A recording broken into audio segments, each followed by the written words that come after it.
2 other children who are 10. And so I've been involved with a few things for the past few years, and this has become an important issue for me, and as well as there are a lot of other things that we're all concerned about, I'm sure, but this has really come to the forefront, especially as we've seen the testing that is really becoming forced on our children.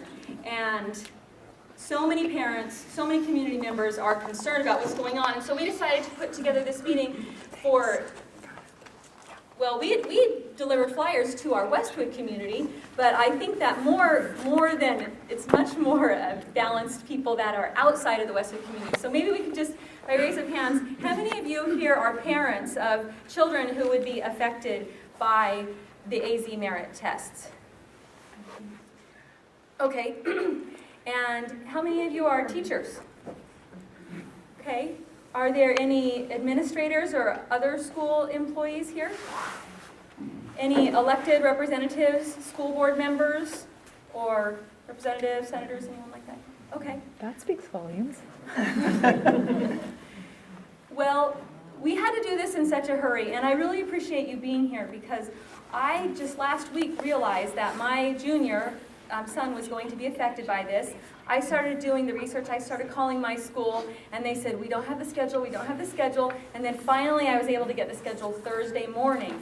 And then I understood a little bit more of the complexity of it, and then, you know, what do you have? You have a day off, and then back, and then it starts next week. So the time frame is so short that I know it's short notice for all of you, and it's short notice for the schools as well, but really appreciate you being here on such short notice. It's kind of the position that we're all put in, that when the time comes, we have to act quickly, and I think this is the time that we do need to act. So we are going to go ahead and first talk, well, I want to introduce you to a couple of people that are here that will be part of a question and answer panel. And then we'll go ahead and talk about the problem and solutions. So I want to introduce Jennifer Reynolds up here in the front. Jennifer Reynolds is, all right, she needs an introduction, okay, apparently. But Jennifer is extremely knowledgeable on Common Core and many other issues connected with this. And she's also the web mistress of Arizonans Against Common Core, and also sends out all the email updates. And so we really appreciate Jennifer and her knowledge and that she was able to be here on short notice. And then we have Lisa Hudson here, and she'll be also helping us with, she's an attorney and very knowledgeable about the data collection. And so she's going to help when we discuss a little bit later about debunking many of the things that you may have been told from your schools or from the state about why your child has to take this test and why it is so essential for money and for understanding student progress and teacher evaluation and all of these things. So she's going to help debunk some of those things that we've been told. And we also, Daryl Colvin, who is a member of the Gilbert School Board, also said he was going to make it tonight, and so probably have him walking in a few minutes, and he'll be able to contribute on some of on what the school boards, on the elected school boards, what they get from the state and what they are kind of forced to implement. So we're going to go ahead now and turn the time over to Danny Ray, and he is also a member of our Mesa community and a concerned parent who has elected to opt his daughter out of the AZ merit test, and he's going to lead the discussion on the problems. Yay, Danny! Well, thank you.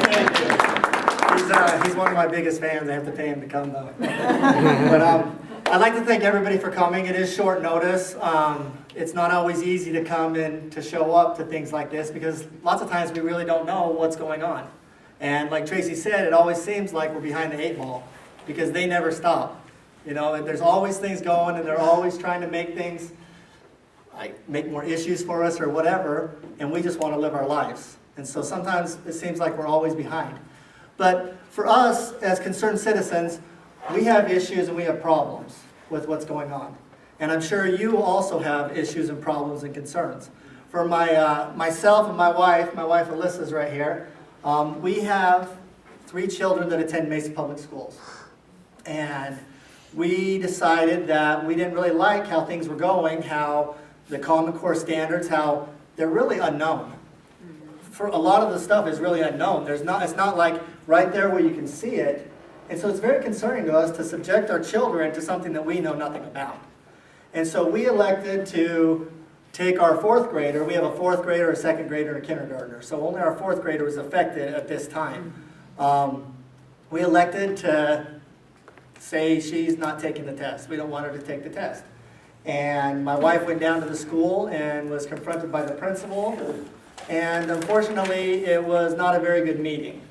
The principal, for lack of a better term, tried to bully her or shame her into taking the tests.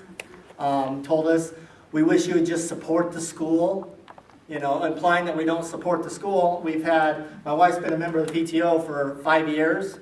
Every time they send a paper home saying they need Kleenexes or snacks or, wipes to clean their desk or paper or whatever, we send stuff in. We collect box tops. We do everything to try to support the school.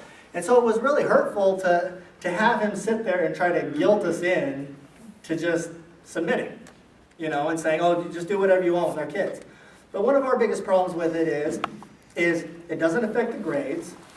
They took the park test last year, and What happened to that one? yeah, good question. That's a good question. What did happen to it? Is this going to be the exact same It was a thing? pilot.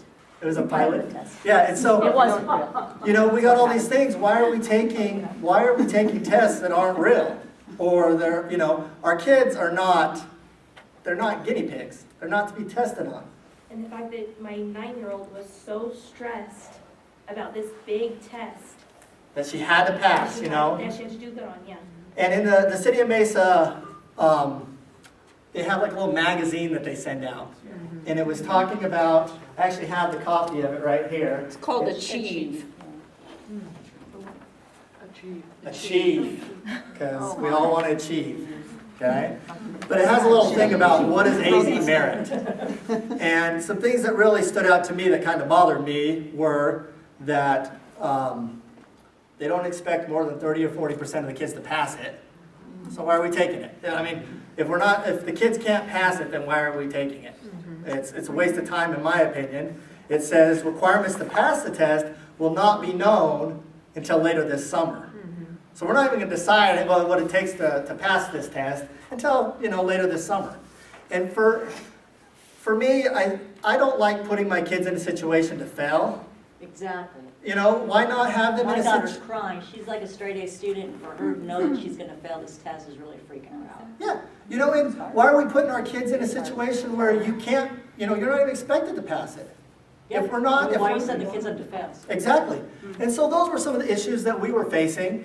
And another issue that we're facing is that the principal basically said, if she's at school, she will take the test. And we said, we don't like that. And so we decided she's just not going to school. On those days, we got to schedule a test, and on those days, she's not going to attend school if that's how they're going to be. But the problem is they have these makeup days that are like scattered throughout the whole rest of the school year. And if we keep her home from every day that there's a makeup test, they're probably going to fail her because she's going to have so many absences. And so we felt as parents that we're just getting bullied. And that was one of the reasons that my wife and I are very concerned about this. That's not the atmosphere that our children should have at school. There's other things that have kind of this year that, I wish I would have said something at the time, but I didn't. Yes, sir. Are principals under some kind of statistic that if a certain percentage of their students don't take it, they're demoted, they're fired, it affects their pay? I mean, is there some incentive? Why would the principal care Yes, there is. if they're one student? And that's, I think, where the problem is. And I think, As a teacher, I know this. The reason I'm here to get information. I totally despise this testing. I have to say, I'm okay with Common Core. I'm totally okay with it. It's this test. But we are put under, what happens is, if we do not test a certain percent of kids, and it's not just a total percentage, it's a percentage of subcategories. English language learners, whatever, special ed. If we just have one too few special ed kids show up and take that test, we do not make our annual yearly progress. Not, that's wrong, adequate yearly progress. Annual doesn't make sense. Adequate yearly progress. We then, I come from a school that has lower test scores. We have a lot of English language learners. We're in a very low income area. The pressure for us to bring up our test scores is awful. It is awful. But we fail automatically if we don't get enough kids to take the test. Because what it looks like is we told all the kids who would fail to stay home. And that can't happen. You have to have 95% of your kids take the test. There is a consequence too. If we don't make that, I don't get paid extra money over the summer. There's some 301 money and it gets cut in half. So about the time my air conditioning bill is the highest, when I'm not getting paid in July, I have the potential of making $1,000 something extra dollars. If not enough kids show up to take that test right away, I get some, but not as much. It's cut in half. So that's why. Then there's the thing where I'm evaluated as a teacher. If my students don't show up, if I have, say, 2 high kids don't show up, because I'm assuming a lot of you have kids that do well, because the parents whose kids don't do well would not be at this meeting tonight. And that is the truth. I would like a few to opt out. If I could, I'd hand them a paper and say, please opt out.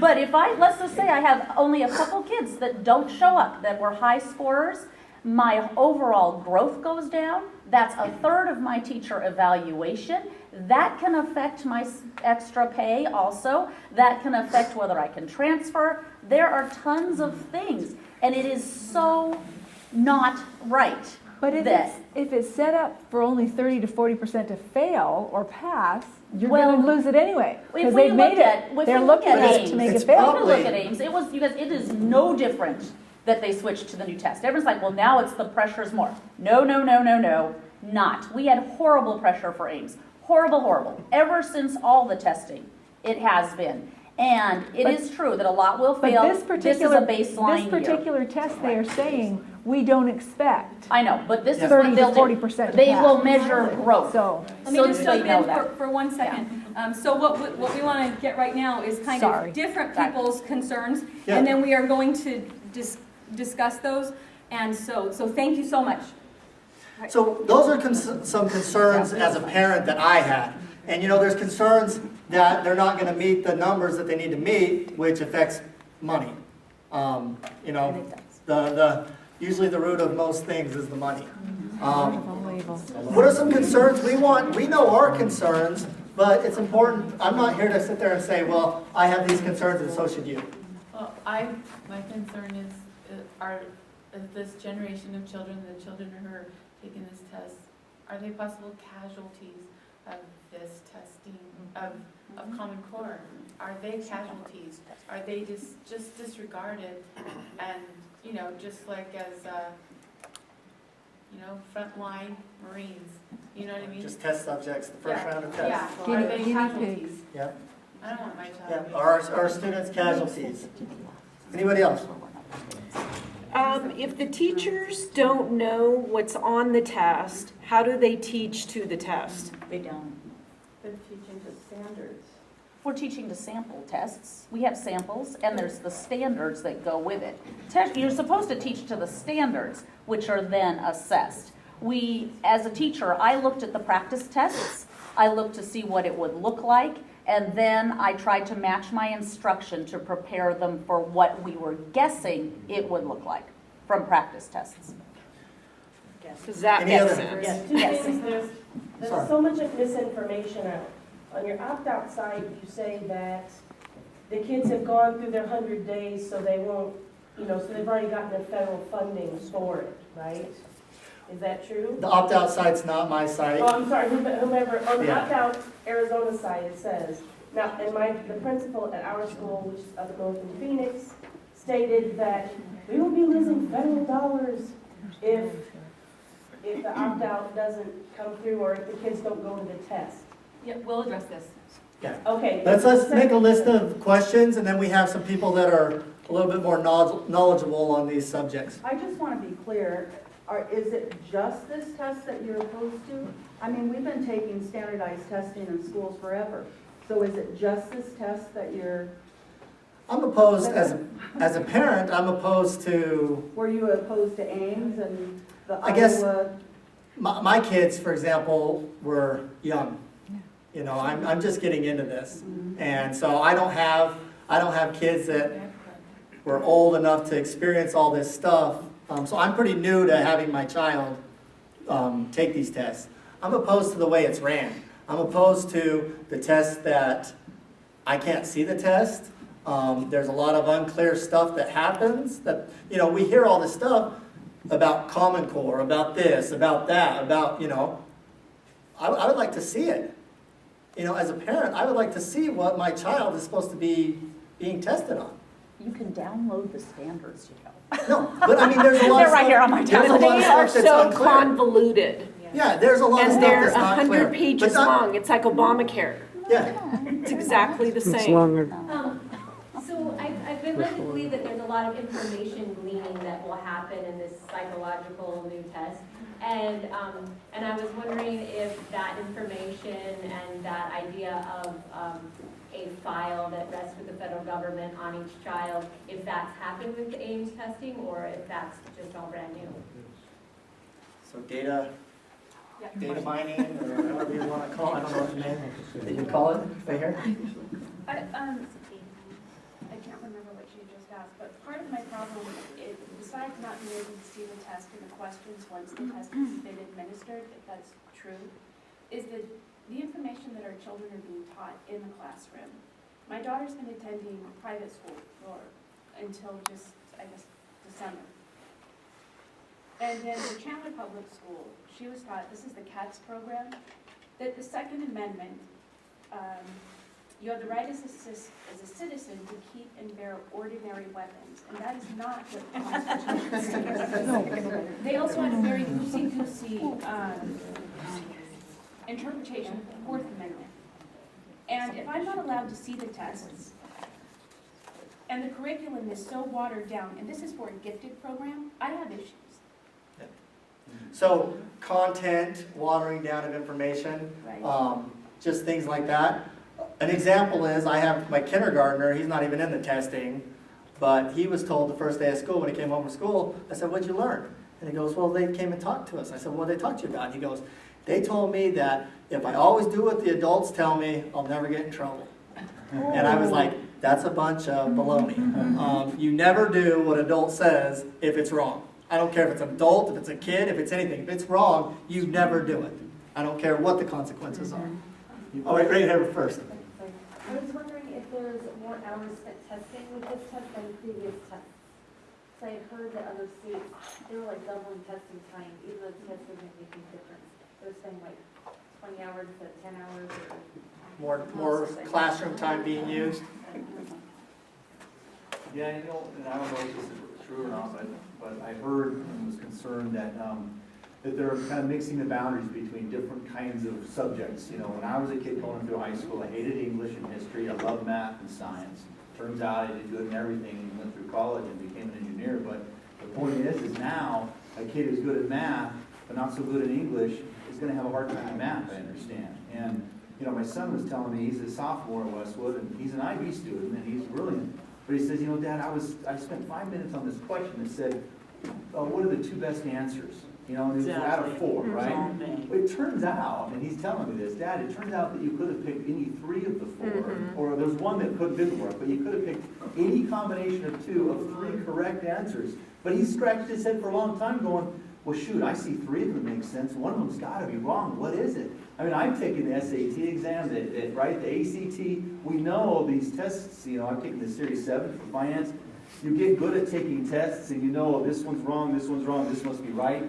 So now they're doing things that kids who are really smart, really analytical, are going to waste a bunch of time trying to like figure out what's going on here, and that's ridiculous. You know, Adults with master's degrees who do the practice tests and go over it with their class and say, guys, I don't know what the right answer is.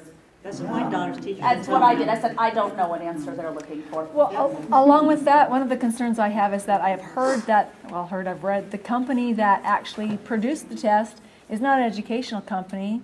It is a behavioral company. And so they're after behavior modification type information, you know. how can we get them to answer things a certain way? And so they're looking at a way, that's a concern I have. Yep. I heard that one of the men that wrote the Common Core test was because, I don't care what color you are, but these people do, that was against white privilege. Okay. I can't believe that. So, No, I'm taking that. I don't think so. we are, It'll be thank you so much. Okay, But it was we have a lot of concerns, yes. to make the white people feel bad about being white.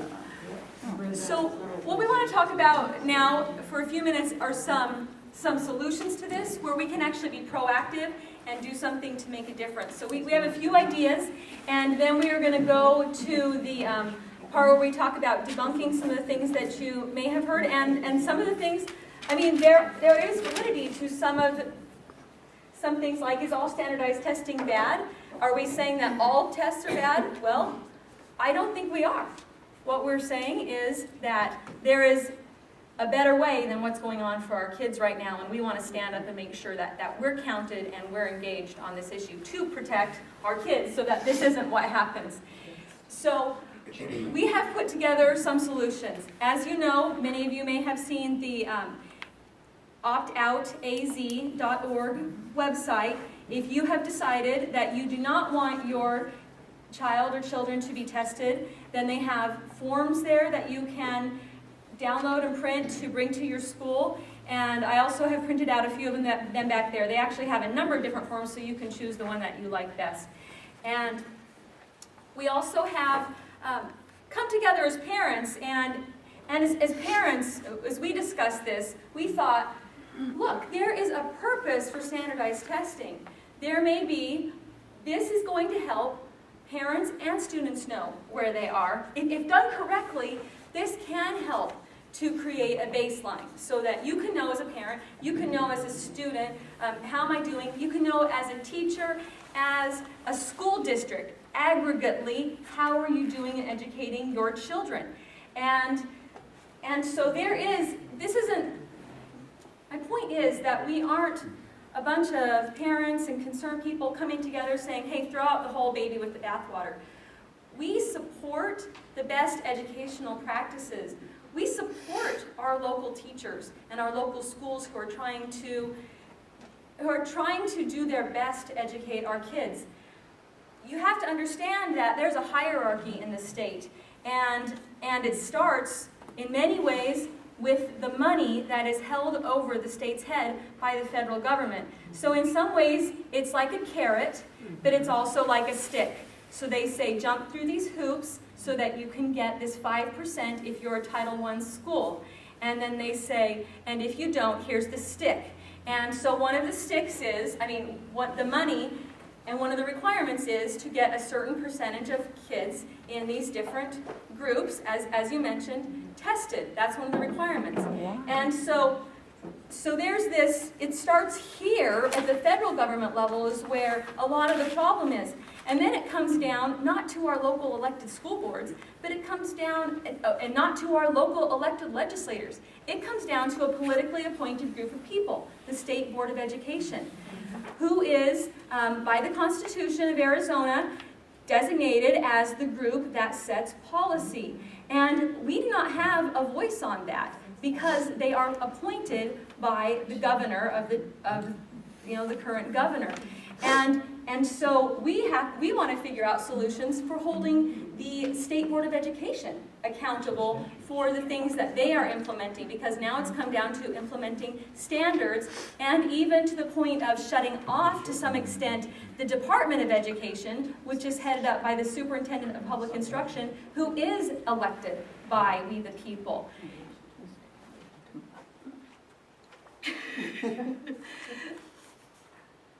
5 seconds. I'm sorry, but the Constitution does not give the state board the power to be the policymaker. It is not in the Constitution. It is in the statutes. Okay, I'm sorry. Thank you for correcting me. I do not not mind being corrected. So the State Board of Education is constitutionally created, though, and as is the State Superintendent of Public Instruction position, which we elect. So you can't just get rid of it by statute because the State Board of Education is part of the Constitution as well. Okay, so we are, so we're trying to present some solutions. One is to work together on legislation. And if you are interested in working with other concerned citizens on drafting, finding sponsors, and then lobbying for legislation, this is something that citizens can do. We don't have to feel like we just, we elect somebody and then we just let them do their job, and then in 2 years we decide whether they did their job or not. We can stay engaged with them, and we can solicit people who will help to, who will sponsor legislation, and then we can support that legislation so that we can actually make changes during the legislative session. We don't just have to wait for the election. So back there's a sign-up sheet, and it has, if you're interested in getting involved in legislation, there's a few places you can check. We have one for giving parents, making sure that parents' right to opt out is protected by statute, making sure that students' data privacy is protected, making the State Board of Education accountable to the people, and also dealing with the issue of curriculum and whether that can, or the issue of standards, and whether the state Common Core standards, one size fits all, will be imposed at every school. And so those are some things that we have. If you would like to get involved with legislation on that, please do sign up in the back. We also have another form. Kale, could you hold up the pink one that says parents opt in? One area that we have had widespread concern, and this is the sign up for that, widespread concern is that parents, actually no adults are allowed to see this test unless you are actually part of the testing company. Yes? Just a reminder, you couldn't see Ames either. This isn't new. You didn't see the Ames test either. Teachers had to sign their life away on that one too. This is not a new thing. If people saw it, they'd know what the questions were, it would invalidate the test. So that isn't something new. Since 2001 or whatever, when we started doing Ames, nobody could see the test. So that's not brand new. I don't think it's good. It's not new though. Thank you. No, I say it doesn't make it right. But and the reason obviously is a validity of the test. If you can go online and see the test, kids can go online and see the test, see what the questions are. I mean, it does make some sense. They need a better sample test though. Dan, really quick. They should every year. That costs money. Dan, really quick. Well, to her statement, teachers teaching to the test is almost like seeing the test. But the part of legislation, don't misunderstand this, I'm not against lobbying, I've done enough of it, isn't working. Why can't we do an initiative on the ballot to shove it down their throats instead of asking them to support us, when they indeed don't? Okay. And I don't care what party you're in, they all betrayed us on this last one. And not one of them should be reelected, period. Yeah, so we have the room till 7:30, so if you're interested in talking with Dan and getting involved on an initiative issue, talk to him. Did you want it? You've got it. Okay. So as parents, considering that there is a difference between sample questions and students taking the full test in a computer format, in a computerized format, there's a difference that you're going to have as a parent going in and reading through standard, sample questions that would be on a paper test, and then the kids who are taking it on a computer. And as parents, we're simply saying we want to be able to sign a waiver to say, or parents, you don't have to be a parent to say this, but as adult community members to say, no, I will sign a waiver, I will promise and swear my life away that I will never reveal the specific questions on this test, but I want to be able to see the test before I'm going to trust you to give it to my students, because teachers are being told that you do not look at the test when you hand it out. You must sign this, and if you do look at it, you will be fired. I mean, that is the word that came to teachers in Chandler. That is what was told to teachers in Chandler. Teachers in Mesa at a charter school here were told a similar thing. You are not allowed to see it. The principal isn't allowed to see it. Nobody is allowed to see it. So what is on it? Why is a behavioral research company creating and grading this? Yes? I also heard that Pearson's, the company who's like making the charge of Common Core, is also looking at children's Twitter accounts, making sure they're not talking about the test, what's on the test? Yes, that is accurate. There is monitoring of the Twitter and social media and the Wi-Fi, all of that going out to make sure that the tests aren't, people aren't taking pictures of the test and sharing it and things like that. That is true. So if you're interested in the concept of parents or adults opting in, please sign up on that, on the pink sheet of paper, and we will contact you on that. And then, solutions. I think that's pretty much covered some of the solutions that we had in mind. We really would like to get a large group of parents together who say, no, we want to see it. We'll sign whatever we need to sign, but we want to see it before we let you test our kids. Okay, and so let's talk about some of the things that we have been told that are valid, that I brought up as valid concerns. And so Lisa, if you want to take the floor. So many of them. I know, I'll just bring up a few. I don't know where to start. And then we'll have Q&A. All right, my sort of area of obsession, and I'll tell you, I am a licensed attorney. I'm active in good standing in the state of Michigan. I am not licensed in Arizona, so this is not to be construed as legal advice. One of my concerns, and I testified to the Senate Education Committee on this, was the data mining and the Title I issues. I know that parents are being told, and the Department of Education, I think, is saying, we don't give any data out that's not aggregated data. Everything is private. State law requires that we only give out certain information, which is simply not true.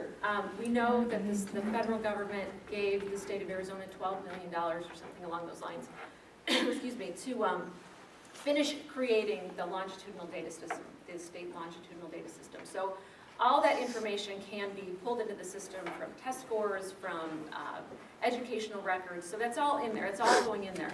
The interesting thing is that they're also, what they're looking for now are not just your cognitive literacy. They're also looking at functional literacy. So they are going to be able to pull in data because educational records may contain medical records, but it's all considered an educational record, so HIPAA doesn't protect it.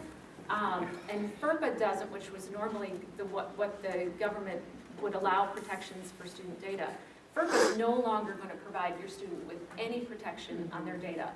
In December of 2011, Barack Obama, and I should refer to him as president because I have reverence for the office he holds, but he very quietly, because in 2011, everybody was worried about their health care, they were worried about whether they could keep their house, they were worried about what was going to happen to their job.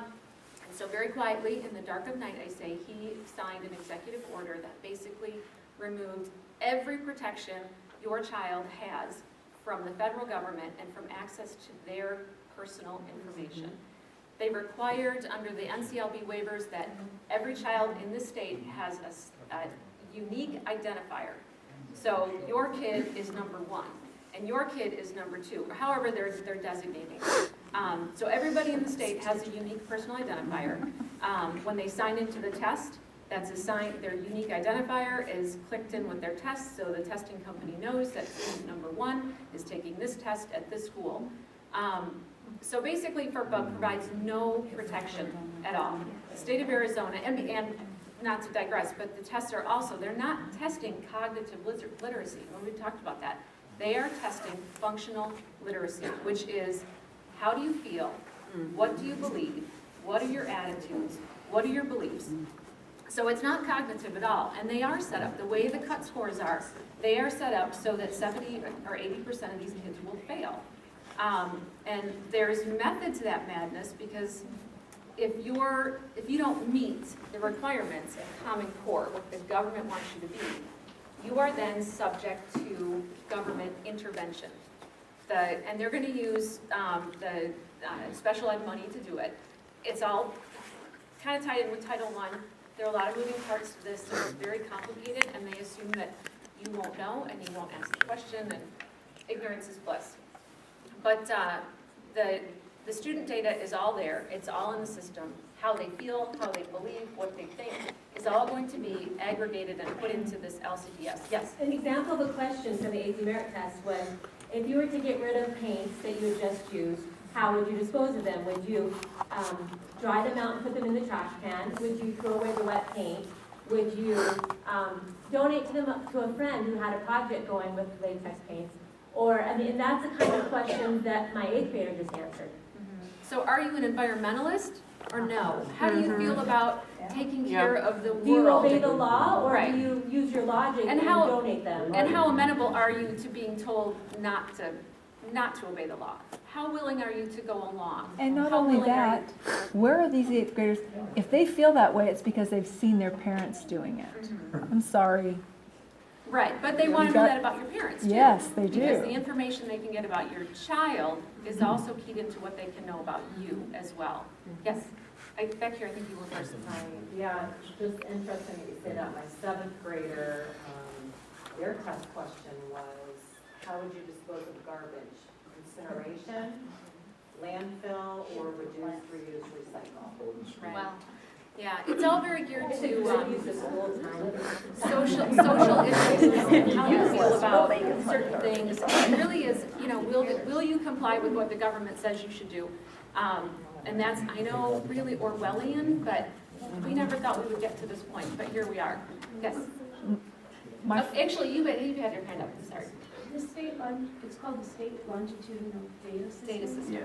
And is this the same unique identifying number that when my daughter was born in Phoenix that they gave her? And when I would not answer questions regarding what my education level and my income amount was, they broke into my records to gather all this. Is this the same one? That's the same thing. It's a prenatal to, well, they used to call it pre-K to 12 or K through 12. Right. They've now moved it back from prenatal to P20, which is graduate school, that they want to collect all this data. P is prenatal, and they may not have a student ID, but you have a medical record ID that's attached to that child. So they will know from the time that child is born to when they graduate from, Harvard Law School, what that kid is doing. And they will push it farther into career as well, because they want to know what your wages are. The Department of Labor is very, very intimately involved in this. And I think kind of linked with the 70% failure rate is that the Department of Labor, I think it was recently, they put out a statistic about the anticipated job growth in the next decade. And 70% of those jobs, kind of interesting, the numbers align, will be low income, low paying jobs that don't require anything more than a high school education. So if you don't, they can track, and that's where they're going to go, because it really is built for a workforce. They don't care what you know. They want to know if you can do the job. So if we have 70% of jobs that are, you can kind of put that two and two together. I'm sorry. Oh, that's okay. I was going to go back to the data mining in terms of who has access to your child's information and who doesn't. I started out there. I'm going to jump back to it. I know the Department of Education is telling, the ADE, Arizona Department of Ed, is telling parents all we send out is aggregated data.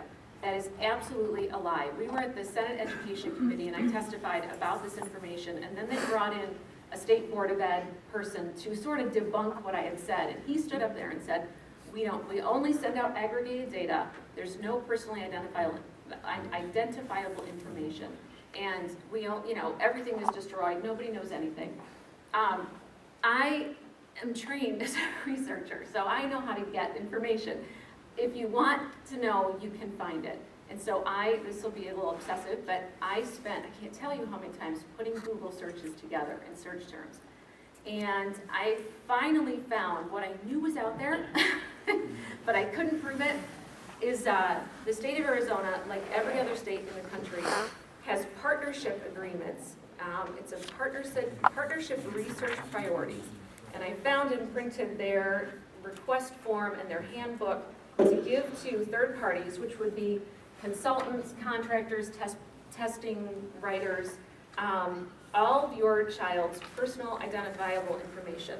And they have a request form. This is not on the Department of Education website. You can't find it on any link at the ADE. There is no way you can find it. It's a separate website, although it looks like it's linked into ADE, but you can't get there from ADE. So there is a request form, personally identifiable information, data request cover sheet, and it states, and I don't have my reading glasses, I left them at home. What's the web address? It's www.azed.gov/data /, I'm pretty sure that's it, and I should have written it down, but it's not on these forms. Oh, I Can you may, repeat the name of that form then? this one is a personally identifiable information data request cover sheet. And it includes what the requester, who you are, you have to fill out a form, you send them a packet of information, what research you want to do, when you want to do it, what's the purpose of the research. And they basically, you can get anything. Personally identifiable information is available on your child, which will take that unique ID, and they will put a name on it, and a face on it, and a social security number, and it's all in there. I thought it was interesting, so the ADD is telling you they're not doing this. They are. It's on their website, but you can't get there from here. The other interesting thing they found, I did find, there are a couple things. They had a partnership research priorities, and they had examples of partnerships currently underway. So you said they took part last year. My child is in a parochial school, although we are still affected by Common Core. I don't know if any of you know Mark Tucker from the National Center of Education and the Economy. Anybody familiar with Mark Tucker? He's famous for writing the Dear Hillary letter in 1992 to take over the public school system. And this is how we're going to do it. Bill Clinton's been elected, and this is how we're going to do it. Mark Tucker is the head of the National Center of Education and Economics. He is, I think, listed on the Utah Moms Against Common Core. They did a list of the 10 most frightening people in public education, and Mark Tucker is 2 or 3 on that list. You do not want Mark Tucker to know anything about your child. But they will take this information, they'll use it to create different segments of the test. They want to, if the test isn't working, we're going to change it this way, we're going to tweak the standards, but ultimately, 70% of your kids are going to fail it. I wish I could change that, but I can't. The other thing is, I'm trying to think, we have so many issues that we How do you fail a subjective question? I mean, what are you going to do with your trash? How do you fail that? Well, because the government doesn't want you to pour it down the drain. If you pour it down the drain, you're going to get 1 point. If you put it, harden it and put it in the garbage, you're going to get 2 points. If you give it to your friend who needs paints, you're going to get 3 points because you're giving and you're caring. And that's great. I mean, we want kids to be giving and caring and loving. We just don't want the government to tell them how to do that. Somebody said, why? Yeah, and if you don't do what the government wants you to do, then you don't score as well. Somebody had said, are you just opposed to standardized testing? And standardized testing has happened for decades. I mean, there's always going to be standardized testing, I believe. I was a kid, I took standardized tests. You filled in the bubble, your teacher, you turned it in, you broke the seal on the book. The problem with this test is it's a federal government test, and they will ultimately make it a national test. I think CCSSO and NGA are already working on a curriculum package, so they can create the curriculum. They say now that teachers can still do it, but they really can't. Our principal says it's not a federal test. It is. It is. Yeah, I think it's, I don't know this for a fact, but I think it's sort of modeled after the NAEP test, which they take every 4 years and they pick random 4th, 8th, 11th graders. But I think it's modeled after the NAEP test. And the NAEP test is well known for testing on emotional, functional literacy and what they, and Orwellian I know, but they're working on technology where they have retina imaging, and they can see your kid when he's taking that test, whether is he sweating, are his eyeball, are his pupils dilated, is he edgy in his seat? Did the question we asked about same-sex marriage, did that make him uncomfortable? I mean, that's a little on the obscure side, but there will be questions that make kids uncomfortable, ultimately, down the road. I'm not sure, I obviously haven't seen the test, but there will be things that make those kids uncomfortable, and they will respond not because they want to, but because they're, psychologically, they're just going to respond to it. So, yeah, on I'm sorry. those kind of Pardon me? Is there a writing on those kind of On the well, there will be to the government. I mean, I don't know. No, those aren't on the test right now, as I know. But we're talking about kind of as an example, things that might make kids react to what they've learned at home. Or maybe they're just not uncomfortable, or maybe the parents haven't explained that to them, and it makes them feel uncertain. What does this mean? But there is technology out there. They seat monitors. If you're twitchy in your seat, they want to know about it. But I'm sorry, you had your hand up back there. And then let's talk about money. You go ahead. Okay. Just very quickly, I believe that is the concern of most of the people in this room, especially myself. It isn't the standardized testing. It's the fact that this testing has gone to the computer which now gives them access to all those things, which now gives them the ability to do all those things, that kind of testing to our children that we don't know about. It isn't so much the question, but also they're not prepared for this in our state. This isn't, and I'm really worried about the misinformation that's out there. Also, my question to you is, and I know you're not beholden to it, but this opt-out letter that's available, is that sufficient for us in this state to get our kids out of it without getting in trouble at school? My belief is yes. First of all, all you have to do is go to the Constitution. I mean, let's start with the Constitution. The government is going to say, 10th Amendment doesn't apply, this isn't federal, we have these other people who've done this. We didn't write the standards, it has nothing to do with us. But you can go to the Due Process Clause of the 14th Amendment, and it's well documented. The Supreme Court has ruled on this, I don't know how many times. There are so many cases out there, starting in 1925, that under the Due Process Clause of the 14th Amendment, parents have a fundamental constitutional right to determine and direct the care, teaching, and education of their children. And that's your right. I mean, that's the 14th Amendment. So, yes? And they also have a Fourth Amendment right to privacy. Right, exactly. So, But then we need a government that will protect well, our the government's taking your privacy away.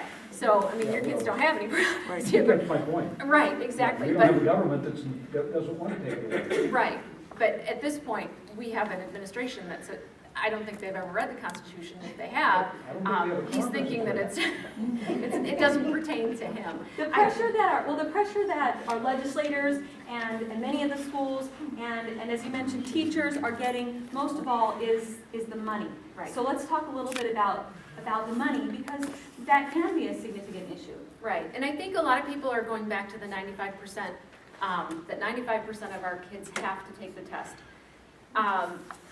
That's wrong. First of all, NCLB only applies to Title I schools. So if your school's not taking Title I money, if there are no Title I students, if you don't meet the threshold, if the NCLB, the Title I, it doesn't matter.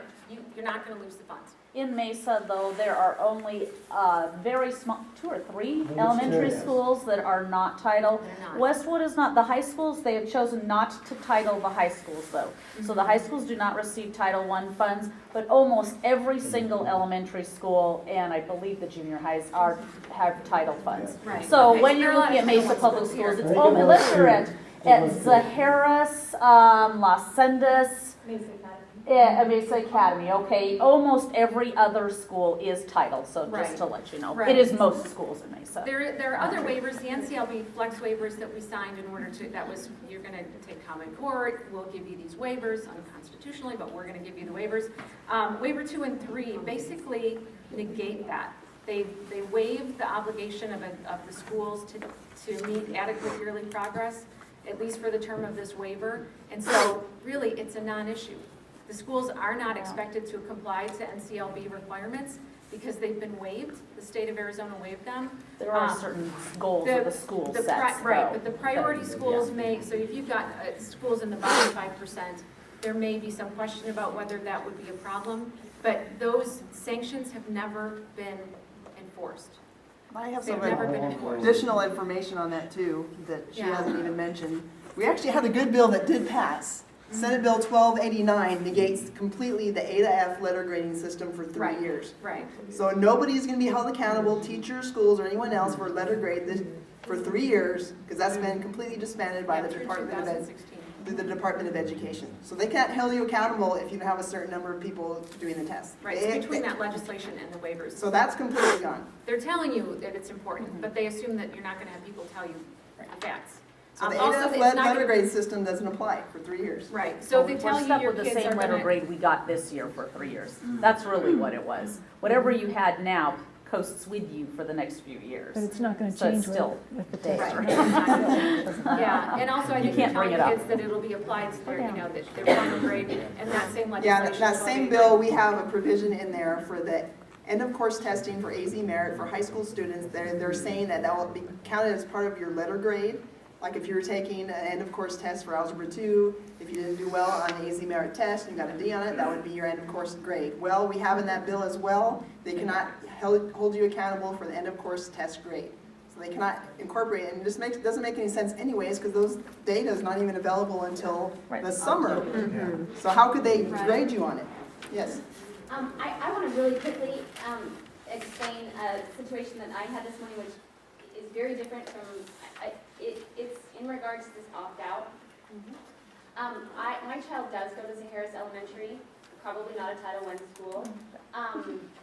The principal is considered a maverick in the district. He is completely against teaching kids to pass tests.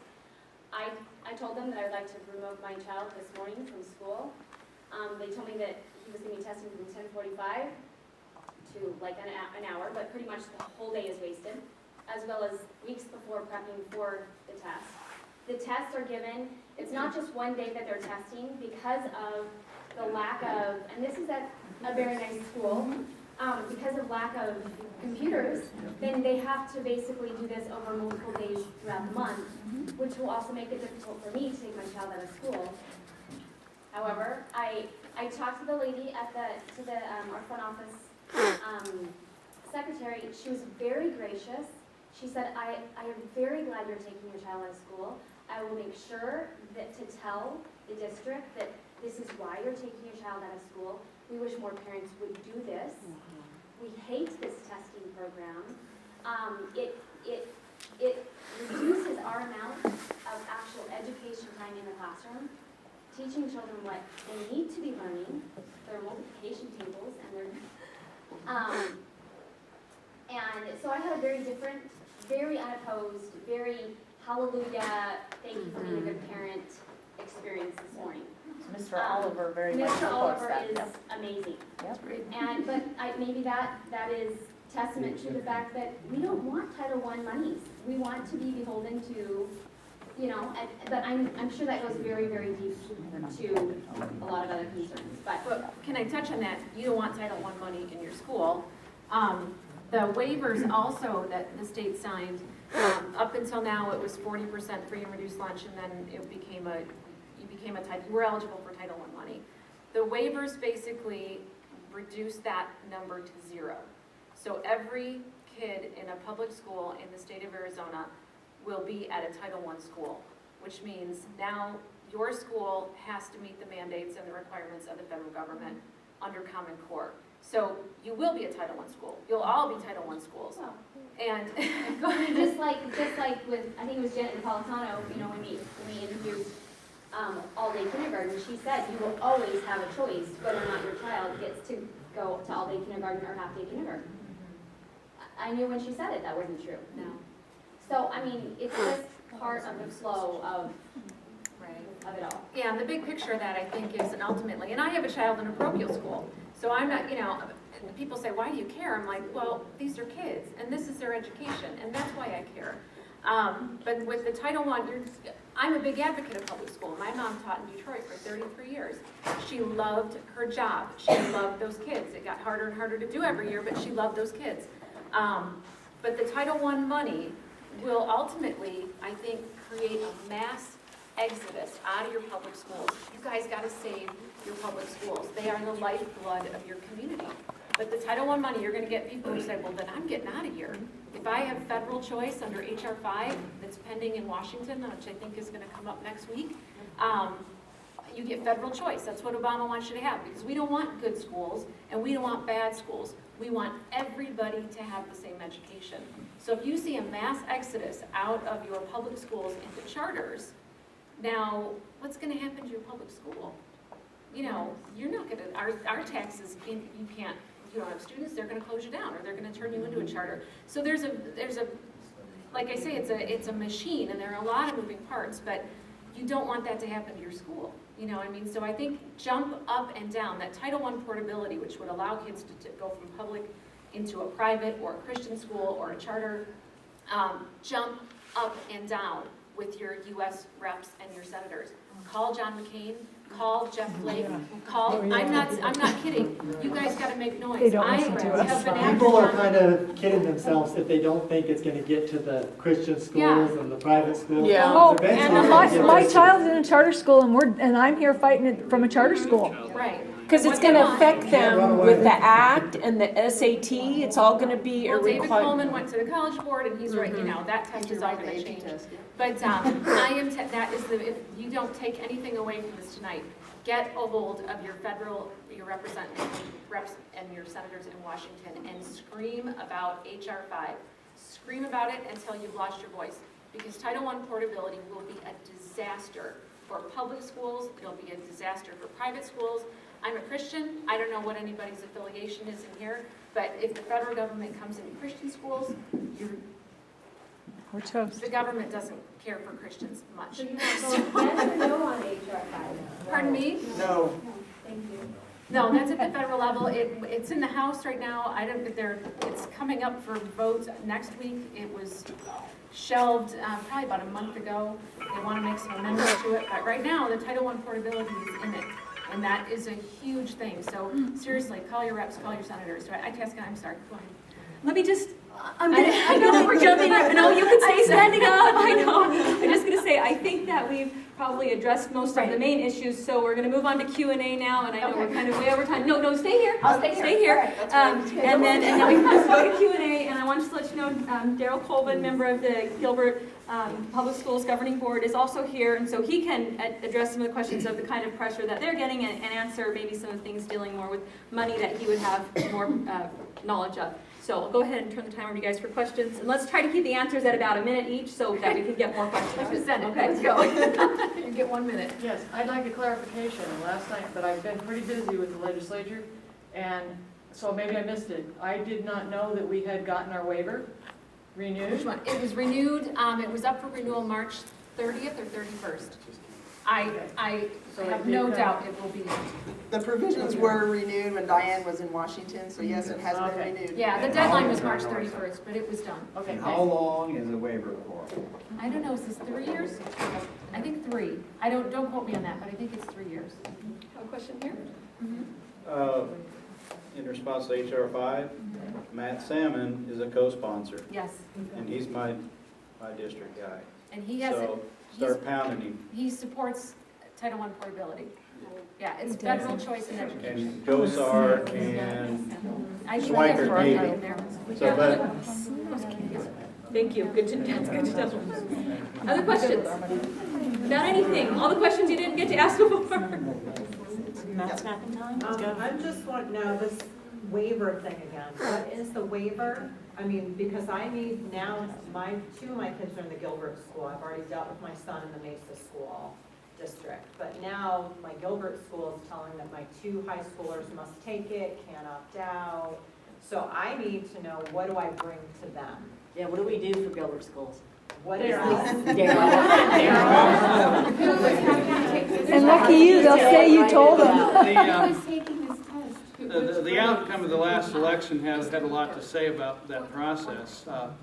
When I had board majority, there was a lot we could do in the way of directing policy. But now that the liberal progressive takeover of the board has taken place, I'm back in the minority. There's very little I can do about that kind of stuff. We've got a board back in place that'll rubber stamp pretty much whatever the administration directs them to do. You know, and most boards are that way.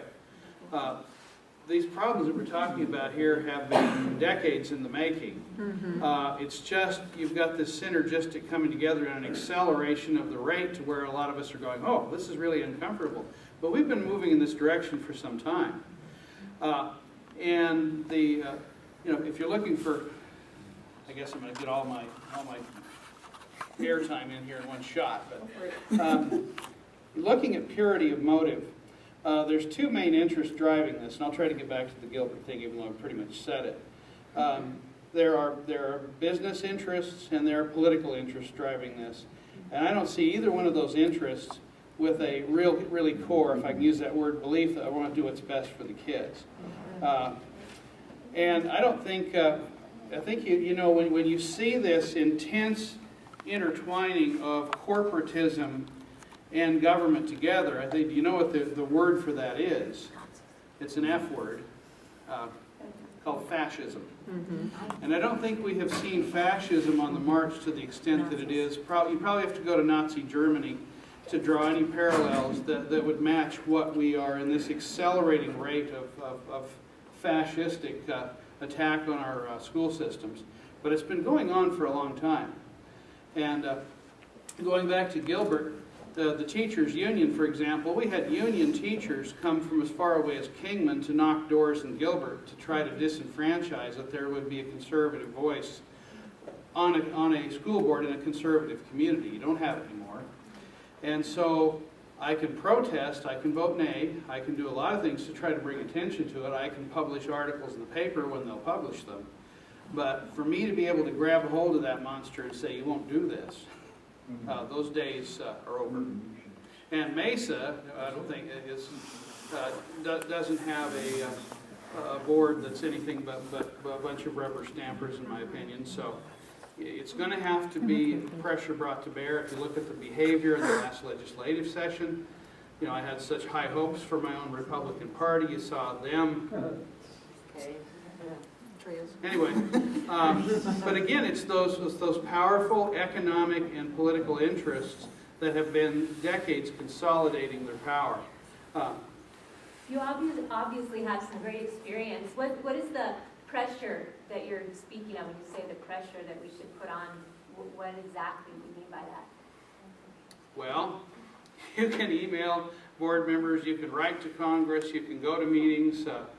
I'm just worried we are reaching a point that makes this problem out of reach for the average citizen to fix it. You know, hey, I don't have to care what you say. You know, look who wrote the checks to me in my campaign finance. Yes. So if we were able to convince 95% of our student parents to opt out of the test, is that the kind of pressure that could make a change? Or Those kind of things could have results. You know, I was trying to work with our administration. I didn't vote for the administration that we currently have. I voted against it. But it came in anyway. It's highly paid. And I thought, well, the best thing I can do is try to save them from themselves. I said, we've got to look at why are parents leaving? Why do parents feel disenfranchised? Why are they uncomfortable, especially with the political overtones of the teaching that goes on? You know, and we've seen examples of it here. That's what's driving parents out. And the tone deaf, so we'll just spend $2 million, which we in advertising, but it won't stop an exodus of parents who feel disenfranchised by a system that's already thrown them overboard, basically. I don't know what to do about it, but they're going there. Every child you pull out in the roundest of round numbers pulls $5,500 out of their bottom line. That gets their attention, sort of. But it doesn't change their mindset very much. They just want the pain to stop. They don't want to change. But how to opt out? What would be, I mean... How do we actually yes, do it? somebody Can we has still get our decided kids out of this test? Well, I'll tell you, I'm going on the record here today what I'm going to do. I reviewed that sample opt-out form. I hope it's the same one that we're talking about. And I read through it pretty carefully. I will file that form at my son's school tomorrow and say, I don't mean to create an uncomfortable situation as a board member, but my 8th grader is coming out. He's not going to be participating in this. At least I can lead by example.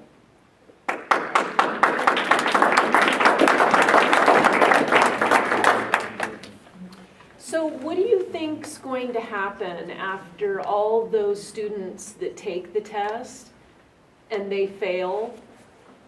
What kind of movement is that going with the parents? Is that going to bring next year? I mean, will it make them more aware? Will it be a much stronger movement in opting out?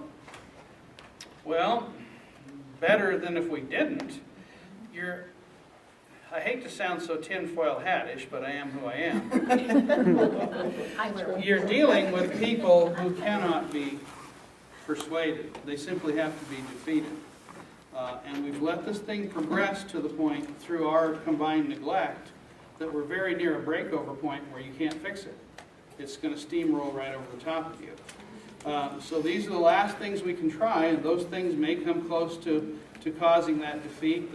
Sometimes God can bless our puny efforts with victory beyond what we've earned. The founding of this country was a series of events like that, so we still could do it. But heaven is grieved, if you will, when we let things progress to this point and then last minute want to fix it. Yes? Yes, I'd just like to say the question of what's going to happen next year, the people who opt their children out now. Van gave what I believe is an answer for backing that up, which is we have to think initiative, and we have to think initiative as quickly as possible. Because if everybody opts their kids out and nothing else happens for pressure, then it'll go back to business as usual. But if we can come up with the right initiatives, Distressing to me to hear that, because when we have to fix it that way, it means the republic is broken and only raw democracy can fix it. It is broken. But it is what it is. If we have to go that way. But we don't have a republic in the state of Arizona because we do initiatives, so. Arizona is not a republic. We do not It has have a never been a republic That's correct. because it has We don't have a initiative, republic referendum, here. and recall in its toolbox. Yeah. And because we She's have right. them in our toolbox, why not use them? I'll have to say that our Arizona founding fathers, and I'm a third generation native. My grandpa was good friends with W.P. Hunt. I've got a lot of attachment, but the wisdom of our founders did not match the wisdom of the founders of this nation. You can see in a lot of examples the way it's structured on education. Absolutely. Anyway, I don't know how far I want to go with that, get myself in trouble. But you're right, because that's the opening to all that we're seeing is Yes. the founders here in their 1910 convention notes, they absolutely named it right then, that they wanted a progressive person as a superintendent. And then when the first legislature met and passed laws, including for the Department of Education, they deliberately gave policy-making power to the board that was not in the Constitution, because they wanted to set in motion what we have right now. And it's all together. But if they give us the tools, why not use them? Well, You also have to vote on, when you vote, you don't vote on what anybody says when they're campaigning. And If you vote on anything that they say when they're campaigning. Does that mean you too, Danny? Yeah. No, it does. You should never vote on anything that anybody says when they're campaigning, because they are most likely lying. You check the record like you do your child's report card. That's right. He tells you Dad is doing great in science. Well You bring said. home an F, you pound him. And if you check my record as a board member, you'll find there's some F's in my column over there of stuff. Boy, I sure screwed that up. We all have skeletons. Anyway, but in general, we're trying to get there. But to tell you that there's still a minority of us, well, two anyway, on the board, on Gilbert board at least, that are aware of this, but are nearly powerless to do much about it. I can sympathize with all of you. I'll do what I can, yes. I don't know, maybe it's me. I think we proved something in the last election, all right? You took somebody, regardless of how she ended up, that beat up an incumbent Republican with all the support of the party. You beat him. Then even though she didn't campaign, quite honestly, in the general, you got 50.5% of the vote. Now, for the same people that did all that hard work, to sit in a room and try to figure out how to fix a stupid legislature that doesn't want to work with us is ridiculous. We have the issue, and we are doing something moral to protect our children. This really irritates me. I don't have any children in Arizona, our grandchildren, but I'm watching them nationwide since 1959, when the Department of Education started under Eisenhower, which was the one big mistake he made, although his intention was good. Destroy our whole fiber of the family. If a parent has one moral responsibility, it's to protect their children. Your legislators in the state of Arizona have taken that away from us with 1469, 2184, and everything else they've done. And to sit and think they deserve any respect at all is ridiculous. I give nobody respect who I do not trust. I don't trust any of them, and I know all of them. And I do know all of them. It's time we start acting like Americans and take the tools God gave us to protect our rights in this state, in this country. And if we don't do it on this issue, then you might as well, I'm going to start enjoying my retirement. Because I've been retired for 13 years, I haven't had a day off. Well said. picking who's asking, but I actually don't have a question, but it seems to me that you have a lot more issues going than just one. You have an anti-Common Core issue, you have issues with legislation, and that it's not necessarily focused. I am here today because as a teacher, I oppose what standardized testing has done to the way I teach. Now, I fight against it. I do all kinds of good stuff. I have art, I do science, I do math. I do these kind of things in spite of it. I am not, it is not true that I am told everything to teach. I am given standards. It is not true that they are so long you can't read them. A matter of fact, they are no longer than the Arizona State standards. I have them on my iPad right here. I look at them weekly. They are not complicated to me because I am trained in this. It is not complicated. I have no problem with Common Core. It is a set of standards. You guys, I know the website, I know. I do have a problem with the testing. The testing is taking away from creative teaching. It is taking too much time. It stresses my kids out. And boy, does it stress me out. The day after I test, I am good for nothing. I can't go home and cook dinner. I can't do anything with my family. It is horribly stressful. And that's the direction I want to see. I will tell you right now, I am a Democrat. I do not buy into all of the conspiracy theories. I more buy into that there's going to be a takeover. They want to privatize education because people want to make money. If 70% of the kids fail, they will tell you your public school is a failure and that you need to privatize education. That will not give you a better results. The same teachers will move to the private schools.